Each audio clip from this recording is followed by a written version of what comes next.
Al-Andalus, the forgotten Muslim civilization of Europe. Imagine a time when Europe's most enlightened city wasn't Paris or London. It was Cordoba, under Muslim rule.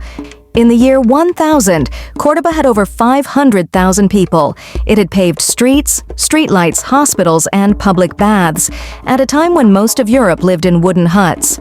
This was Al-Andalus, a Muslim-ruled civilization in Spain that lasted nearly 800 years, and it was unlike anything the world had seen before.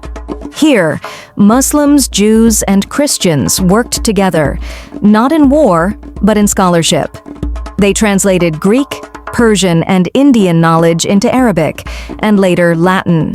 They didn't just preserve knowledge, they expanded it. The scholars of Toledo created one of the greatest translation movements in history. Thanks to them, Europe rediscovered Aristotle, Galen, Pythagoras, and more. But this wasn't just academic. Doctors in Al-Andalus performed surgeries with tools we still use today.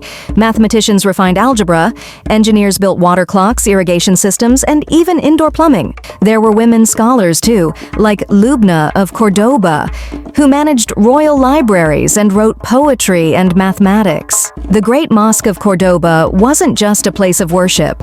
It was a statement, a symbol of unity, of beauty, of geometry, and light. A building that spoke the language of faith and science. Music, too, flourished here. Ziryab, a musician from Baghdad, introduced new instruments, songs, and styles that shaped Spanish and European music for centuries. But then came 1492. Muslim rule ended. Arabic books were banned, Jews and Muslims were expelled, libraries were torched, and slowly, this rich legacy faded from memory. Its fingerprints are still everywhere, in Spanish words, in European universities, in architecture, medicine, and music. Al-Andalus didn't die. It became the roots beneath Europe's rise. This was not just Muslim history. It was a moment when civilization triumphed over conflict, when bridges were built instead of walls. We often hear about the fall of empires, but this was a rise, a forgotten golden age, buried beneath silence. This is Truths Through Time. Subscribe and rediscover the chapters history erased, because the world needs these stories, now more than ever.